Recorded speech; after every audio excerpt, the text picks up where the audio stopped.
இந்த பார்சல் எங்கே வந்து பார்த்தீங்கன்னு சொன்னால் லண்டனில் அந்த அம்மா ஒரு ஆள் டெய்லி எங்கள்கிட்ட பார்சல் எடுக்கிறோம். இதோட வந்து 6வது பார்சல் எடுக்கிறா. அது போய் ஒரு பார்சல் சேர்றக்கிடையிலேயே அடுத்த பொருட்கள் எல்லாம் ஆர்டர் பண்ணி வச்சுருவா. உண்மையில் அங்கே கிளிநொச்சியில் ஒரு கடை ஒன்று இருக்குது. அங்கே இந்த துணிக்கடையில் வந்து அந்த அம்மா வந்து அந்த டிக்டாக் மூலம் பார்த்துருக்குற அவளோடக்கு எல்லா துணிகள்லையும் எனக்கு வெட்டித்தர சொல்லிங்க எல்லா பேட்டர்ன் எல்லா டிசைனுகள் எல்லாம் அந்த கொட்டன் துணி சில்க் துணி எல்லாத்துலேயுமே வேண்டி வச்சுருக்கிறோம். இங்கால பார்த்தீங்கன்னு சொன்னால் இங்காலையும் இருக்குது ரொம்ப துணி கொஞ்சம் கொஞ்சம் இல்லை ரொம்ப துணி. இங்கால பார்த்தீங்கன்னு சொன்னால் 2 சல்வார் எடுத்துருக்குறோம். அதோட வந்து பார்த்தீங்கன்னு சொன்னால் பெனாட்டு அம்மாவுக்கு நடுவே பெனாட்டு தான் விருப்பம். அதோட பெனாட்டு வேண்டி வச்சாச்சு. அதோட பார்த்தீங்கன்னு சொன்னால் இங்கால வந்து கத்தாழை சோப் பாருங்க ரொம்ப கத்தாழை சோப். அதோட இதுவும் வந்து கத்தாழை சோப்போட வந்து வேப்பில் சேருது. மற்ற இது வந்து பீட்ரூட் சோப். மற்ற இங்கால பார்த்தீங்கன்னு சொன்னால் இது நாவல் பழ கோப்பி நாவல் பழ அந்த இதில் கோப்பி அந்த இதில் செய்து எடுத்துருக்கிறேன். இது வந்து சுகர் வருத்தக்காரருக்கெல்லாம் நல்லது. அதாவது 12 டின் எடுத்து வச்சுருக்கிறேன். மற்ற இங்கால வந்து 4 கிலோ கறித்தூள் அளவில். அதோட இன்னும் ஒரு சில 2 பொருட்கள் நான் கடையில் வாங்கிட்டு போகணும். ஓகே அனுப்ப வழிக்கிட போகிறோம். இதே மாதிரி பொருட்கள் உங்களுக்கு இந்த நீங்கள் என்ன நினைச்சிங்கன்னு சொன்னால் நாங்கள் ஒரு வாட்ஸ்அப் நம்பருக்கு தொடர்பு கொள்ளுங்க. ஓகே இன்னும் போய் நாங்கள் என்ன சாப்பாடு பார்த்துருவோம். வணக்கம் ரோவலே, நான் உங்கள் தர்மினி. நாங்கள் நல்ல சுகமாக இருக்கிறோம், நீங்கள் நல்ல சுகமாக இருக்க வேணும்னு சொல்லிக்கொண்டு இன்றைக்கு வந்து என்ன சாப்பாடு செய்து காட்ட போகிறோன்னு சொன்னால் நல்ல ஒரு அவலை வச்சு நல்ல ஒரு தோசையும் அதோட வந்து கொத்தமல்லி சம்பளம் தான் இன்றைக்கு உங்களுக்கு செஞ்சு காட்ட போகிறோம். இது வந்து நல்ல ஒரு அந்த உடம்புக்கு நல்ல ஒரு தென்பான ஒரு சாப்பாடாக இருக்கும். ஏன்னு சொன்னால் அந்த அவலெல்லாம் நாங்கள் சிவப்பு அவலில் தான் செய்து எடுக்க போகிறோம் இந்த தோசையை. இது வந்து எல்லாருமே செஞ்சு சாப்பிட்டீங்களான்னு எனக்கு தெரியாது. கண்டிப்பாக ஒரு தரமாவது இந்த தோசையை செஞ்சு சாப்பிட்டீங்கன்னு சொன்னால் நெடுகளுமே நீங்கள் இந்த தோசையை செய்து சாப்பிட்டு கொண்டிருப்பீங்க. நல்ல ஒரு டேஸ்ட்டாக இருக்கும். சின்ன பிள்ளைகளுமே விரும்பி சாப்பிடுவினம். மற்றது வந்து கொத்தமல்லி சம்பளம் செய்யக்கல அதுவும் ஒரு நல்ல ஒரு என்ன சொல்கிற உடம்புக்கு நல்ல ஒரு சம்பளம்னு சொல்ல வேணும். என்னென்னு சொன்னால் நாங்கள் கொத்தமல்லி தான் அதுக்கு சேர்க்க போகிறோம். வாங்க இப்போ நாங்கள் அந்த தோசையையும் சம்பளையும் இப்படி செய்யலாம்னு ஆரம்பிக்கலாம். அதுக்கு முன்னாடி யாராவது எங்கள் வீடியோக்குள்ளே புதுசாக வாரீங்கன்னு சொன்னால் மறக்காமல் சப்ஸ்கிரைப் பண்ணுங்க. அது ஒரு வகையில் எங்களுக்கு சப்போர்ட்டாக இருக்கும்னு சொல்லிக்கொண்டு வாங்க வீடியோக்குள்ளே போகலாம்.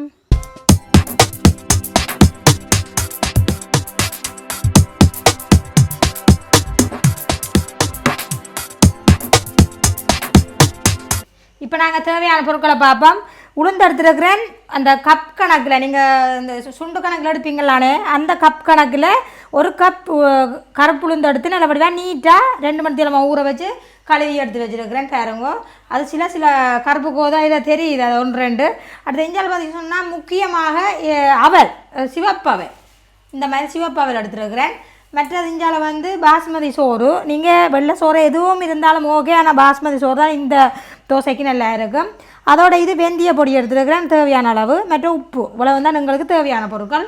நாங்கள் இப்போ என்ன செய்ய போகிறோம்னு சொன்னால் உளுந்தெல்லாம் கழுவி ரெடியாக வச்சுருக்கிறோம். அவளையும் நல்லபடியாக ஒரு 4-5 தண்ணியில் கழுவி ரெடி பண்ணுவோம். கண்டிப்பாக நீங்கள் அவளெல்லாம் கழுவி தான் எடுக்க வேணும்னு சொன்னால் அது இருக்குள்ள வந்து அந்த சில வேளையில் மண்ணுகளும் வரலாம்.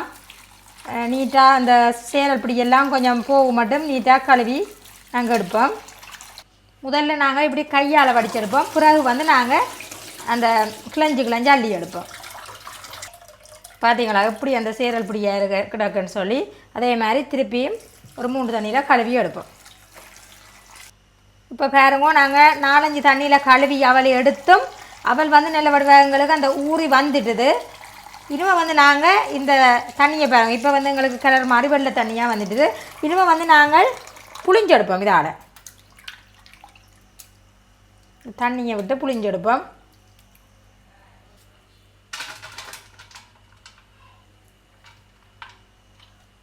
நீங்கள் அவல்கள் குழச்சி சாப்பிட்ற மாதிரி தான் தேங்காய் பூ சீனி எல்லாம் போட்டு குழச்சி சாப்பிட்ற மாதிரி அந்த பருவத்தில் நீங்கள் எடுத்துக்கொள்ளுங்க. இப்போ வந்து நாங்கள் அவலெல்லாம் நல்லபடியாக நீட்டாக எல்லாம் புளிஞ்சு எடுத்துட்டோம் பாருங்கள் இந்த மாதிரி இருக்கும். இப்போ வந்து நான் அவலின் அளவு சொல்லாமல் விட்டுட்டேன். இந்த கப்பாலாம் உளுந்து எடுத்தேன் நான் 1 கப். அதே மாதிரி நீங்கள் 1.5 கப் அவல் எடுத்தால் போதும். ஆனால் நான் வந்து ஒரு 1.5 கப் கலக்குன தான் இந்த அவல் எடுத்தேன் நான் இதே கப்பால். அதோட வந்து கொஞ்சமாக வெள்ளை சோறு சேர்க்கிறபடியாக நீங்கள் வெள்ளை சோறு சேர்க்க விருப்பம் இல்லைன்னு சொன்னால் 1.5 கப் அவல் எடுத்தீங்கன்னு சொன்னால் ஓகே 1 கப் உளுந்துக்கு ஓகே. இப்போ வந்து நாங்கள் என்ன செய்யணும்னு சொன்னால் ஒரு மிக்ஸி கப் எடுத்துக்கொள்ளுவோம்.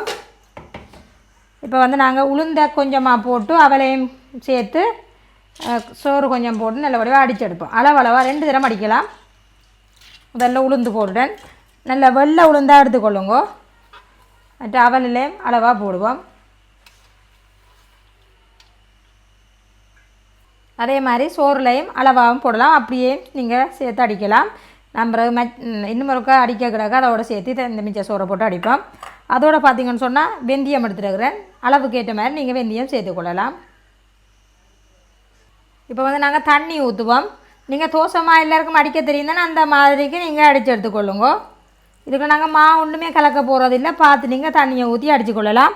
இந்த மாதிரிக்கு அளவாக தண்ணியை சேர்த்துக்கொள்ளுங்க, இந்த மேலால் தெரிகிற மாதிரிக்கு. இப்போ வந்து மூடி போட்டு நல்ல வடிவாக பேஸ்ட்டாக அடித்து எடுத்துகிட்டு வருவோம்.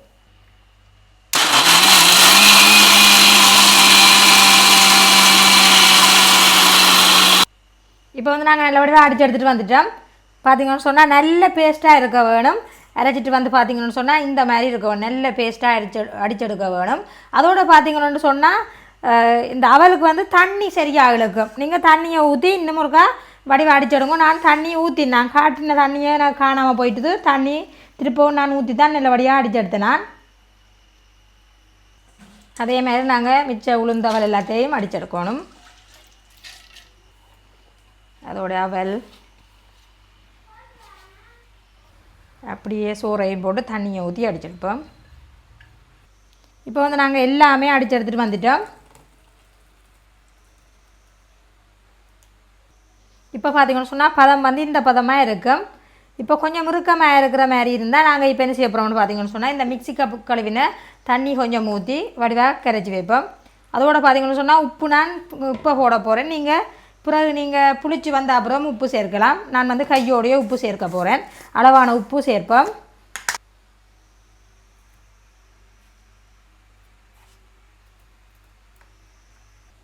நல்ல வடிவாக இதை அடித்து கலந்து விடுவோம்.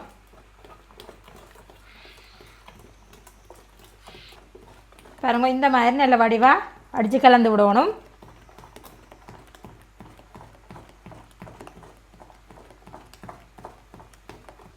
ஓகே, பதம் வந்து இந்த மாதிரி இருக்கணும் பாருங்க, இந்த மாதிரி இருந்தால் ஓகே. இப்போ வந்து இது எங்களுக்கு புளிச்சு வர வேணும். புளிச்சு வர்றதுக்கு ஒரு 7 மணித்தியாலம் அளவில் இப்படியே நாங்கள் மூடி வச்சுட்டு 7 மணித்தியாலத்துக்கு பிறகு எப்படி வந்திருக்கேன்னு சொல்லி பார்ப்போம். இப்போ வாங்க நாங்கள் தோசைமா எப்படி வந்திருக்கேன்னு சொல்லி பார்ப்போம். வாவ், நல்ல வடிவாக தான் பொங்கி வந்துருக்குது பாருங்கோ. வந்து நாங்கள் கரண்டியால் இப்படி பார்ப்போம். இங்கே பார்த்தீங்களா என்ன மாதிரி பொங்கி வந்திருக்கேன்னு சொல்லி. இனிமேல் இதை வந்து நாங்கள் கலந்து விடுவோம். நல்ல பதமாக இருக்குது.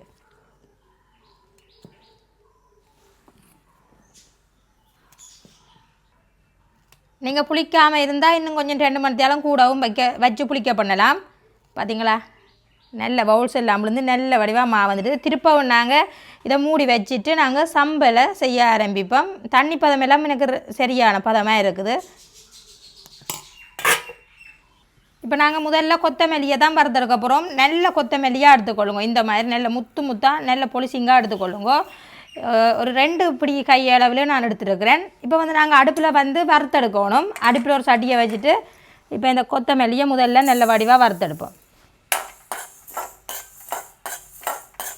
அந்த வெடிக்கு மட்டும் வறுத்தா சரி.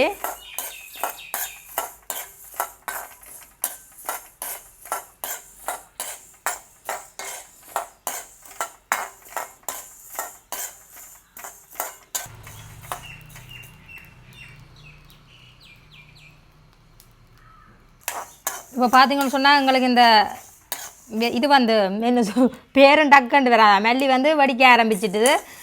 இப்போ அடுத்தது பார்த்திங்கன்னு சொன்னால் இதுக்குள்ளேயே கொஞ்சமாக சின்ன ஜீரகம் சேர்க்க போகிறேன். கொஞ்சமாக சின்ன ஜீரகம், அதோட ஒரு கொஞ்சம் மிளகு சேர்ப்பேன். இந்தளவு மிளகு சேர்க்கிறேன். அப்படியே இதையும் வறுத்து விடுவோம்.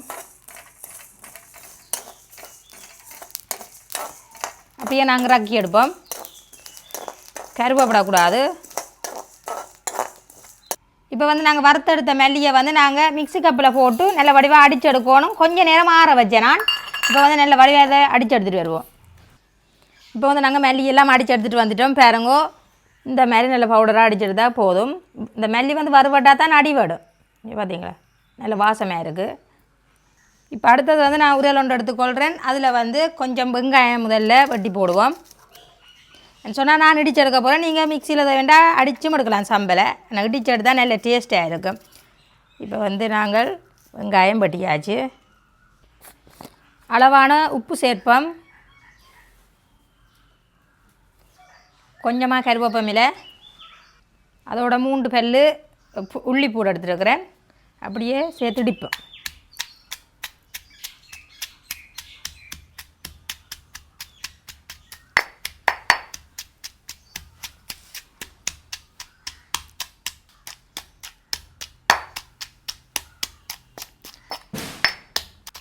பாருங்க நல்லா அடி வட்டெடுத்து பேஸ்ட்டாக பாருங்க இந்த மாதிரி.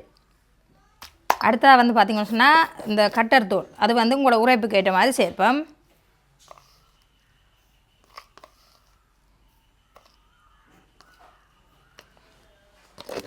அடுத்தது நாங்கள் இந்த மிக்சி கப்பில் அடித்து வச்சுருந்த மல்லித்தூள் சேர்ப்போம். அதுவும் நீங்கள் உங்களோட அளவுக்கு ஏற்ற மாதிரி சேர்க்கலாம். அப்படியே ஒருக்கா நாங்கள் இடிச்சிட்டு தேங்காய்ப்பு சேர்ப்போம்.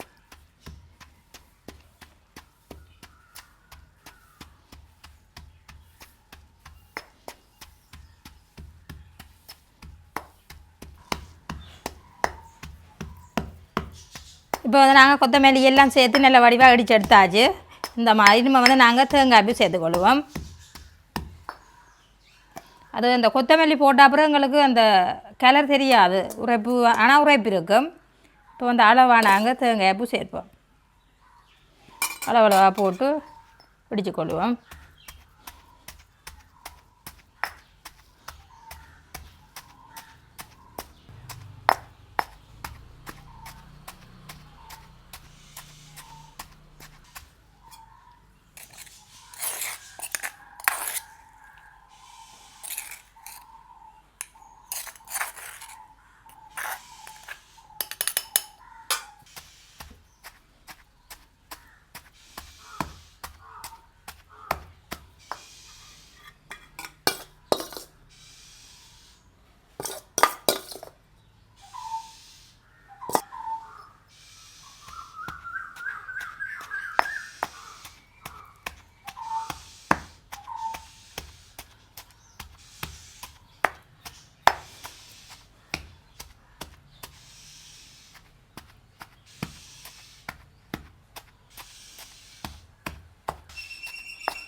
எங்களுக்கு இடித்தது போதும் பாருங்க, நல்ல வடிவாக அடித்து எடுத்துட்டோம்.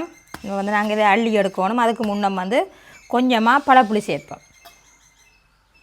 இந்த மாதிரி கொஞ்சம் கரைச்சி வச்சுருக்கிறேன், அதை சேர்ப்போம்.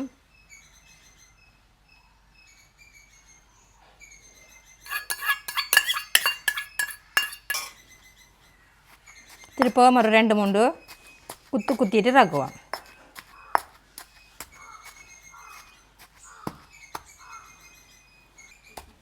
இப்படியே நாங்கள் ரக்கி எடுப்போம்.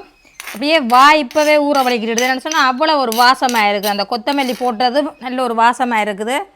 இப்போ வந்து நாங்கள் இதை சம்பளி அள்ளி வேறு ஒரு பாத்திரத்தில் போடுவோம்.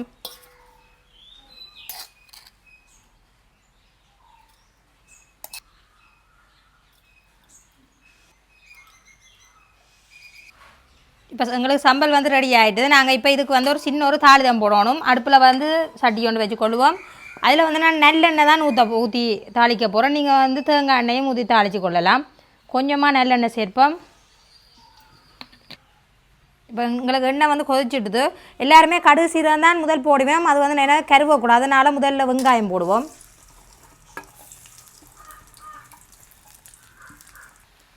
நல்லெண்ணெய் வந்து பொங்குறபடியாக உங்களுக்கு நல்லெண்ணெய் வந்து கூடவாகவும் தெரியுது, மற்ற வெங்காயத்தை தெரியாமல் இருக்குது. இங்கே பாருங்கள், வெங்காயம் உங்களுக்கு போயினது காணும் இறப்பச்சியாக இருக்குது. இஞ்சால கடுகு சீரகம் கருவேப்பமில்லை இவ்வளோத்தையும் சேர்ப்போம்.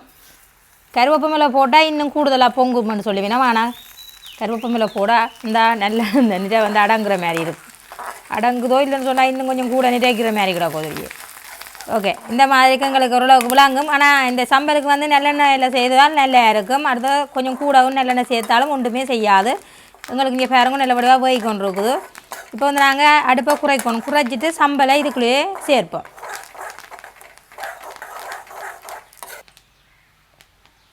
பாருங்க நல்ல வடிவாக எங்களுக்கு ஹீட் இருந்தால் உங்களுக்கு வெங்காயம் எல்லாம் தெரியுது வேகினது. இப்போ வந்து சம்பளை சேர்ப்போம்.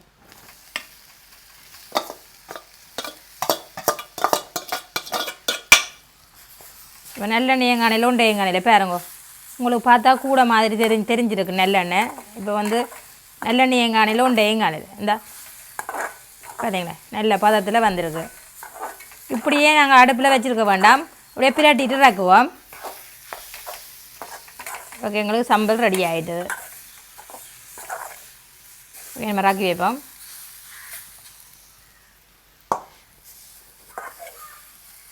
அடுத்தது நாங்கள் தோசையை சுட்டுக்கொள்வோம். தட்டு அடுப்பில் வைப்போம். இப்போ வந்து எங்களுக்கு தட்டுக்கு வந்து சூடு வரட்டுக்கு. இப்போ நாங்கள் தட்டுக்கு வந்து எண்ணெய் கொஞ்சம் பூசிக்கொள்ளணும். இப்போ எங்களுக்கு தோசை தட்டு நல்லபடியாக சூடாக ஏறிட்டுது. நாங்கள் இப்போ தோசை மாவு பார்த்துடுவோம்.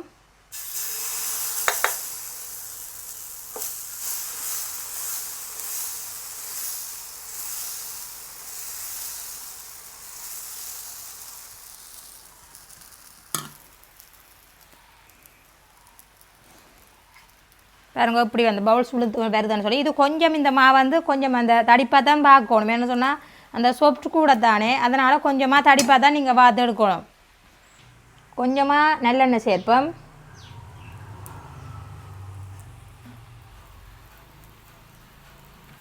இப்போ வந்து நாங்கள் திருப்பி கொள்ளுவோம்.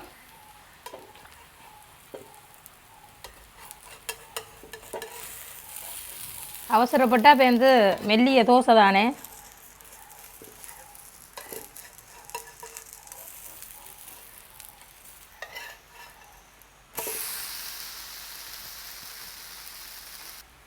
இப்போ வந்து நாங்கள் தட்டால் எடுத்துடுவோம். பாருங்க என்ன மாதிரி வேகி என்ன இதாக வந்திருக்குன்னு சொல்லி நீங்கள் பாருங்க, வடிவாகவே தெரியுது. பார்த்தீங்களா நல்ல சொப்டாக இருக்கும். இப்போ வந்து சுடுவது சரி ஏஞ்சி பார்த்தீங்களா நல்ல சொப்டாக இருக்குது. பார்த்தீங்களா அவள் தோசைன்னு சொல்லுவீங்களா இந்த. இப்போ வந்து அடுத்த தோசையை பார்த்துடுவோம்.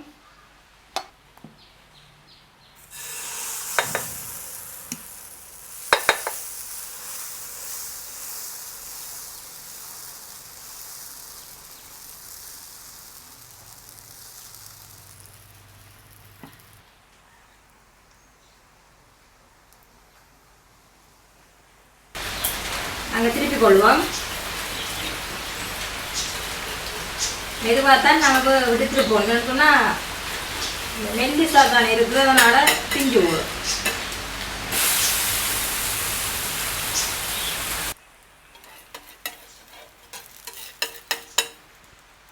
பார்த்தீங்களா எப்படி இருக்காண்டு. இதே மாதிரி நாங்கள் எல்லா தோசையும் சுட்டு எடுப்போம்.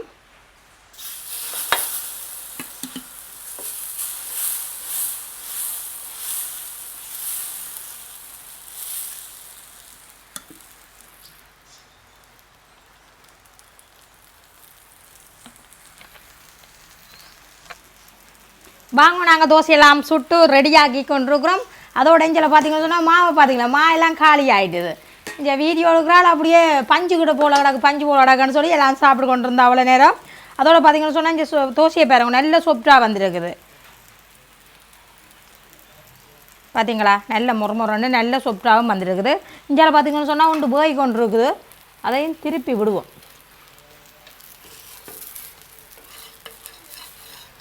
இந்த சொப்பில் சில தோசை பிய வலிக்கிட்டது, அதனால் ஒரு மாதிரி சமாளித்து சுட்டாச்சு. அப்படி உங்களுக்கு தச்சமயம் உங்களுக்கு பிய்ய தண்டுதிங்க நினைச்சா ஒரு கொஞ்சமாக அவிச்சமாக சேர்த்திங்கன்னு சொன்னால் சரியாக வந்துடும். இப்போ பாருங்க ஒரு தோசையை பிச்சு காட்டுஞ்சே பாருங்க.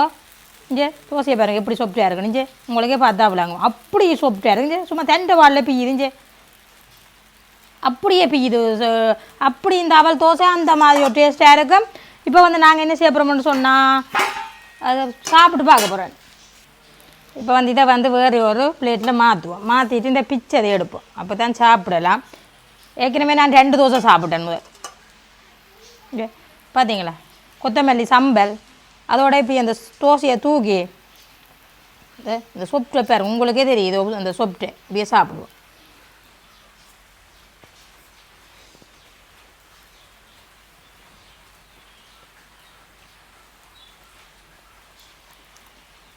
சும்மா சொல்லக்கூடாது. என்னென்னு சொன்னால் நான் 2 ஏற்கனவே சாப்பிட்டபடியா இதை உங்களுக்காண்டி சாப்பிட்டு காட்டுறேன். அவ்வளோ ஒரு டேஸ்ட் அப்படியே நைஸாக போகுது. அப்படியே அந்த என்னன்னு உங்களை சொல்கிறேன்னு சொல்ல தெரியாது. அந்த என்னென்னு சொல்கிறது, அப்படி அந்த தொதல்கள் சாப்பிட்ற மாதிரி அப்படியே நைஸாக போகுது. இங்கே பார்த்தீங்களா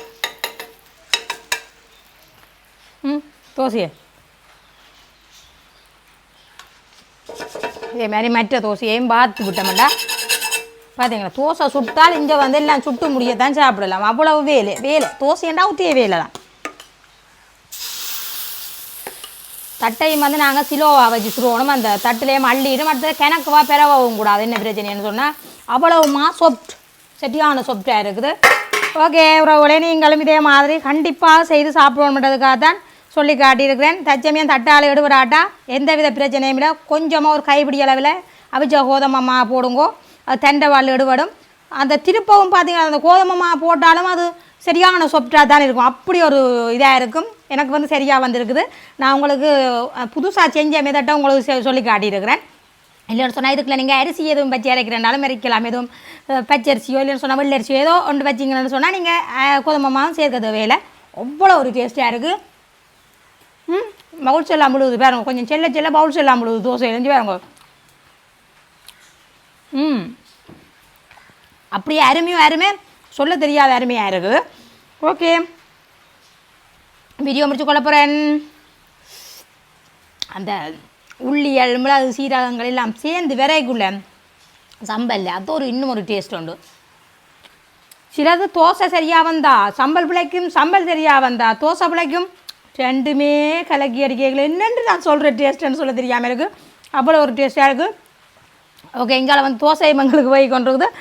எண்ணெயை மறந்துஞ்சு பாருங்க. இந்த சட்டையை பாருங்க. இந்த சட்டை வந்து இப்படி வௌவால் மாதிரி பெரிய ஒரு சட்டை பெருசாக போட்டிருக்குறேன். அதோடு பார்த்தீங்கன்னு சொன்னால் மழை மப்பா அங்கே காட்டுங்க. சரியான மழை மப்பாக இருக்குது. மழையும் விடாமல் எங்களுக்கு பெஞ்சு கொண்டு இருக்குது சரியா.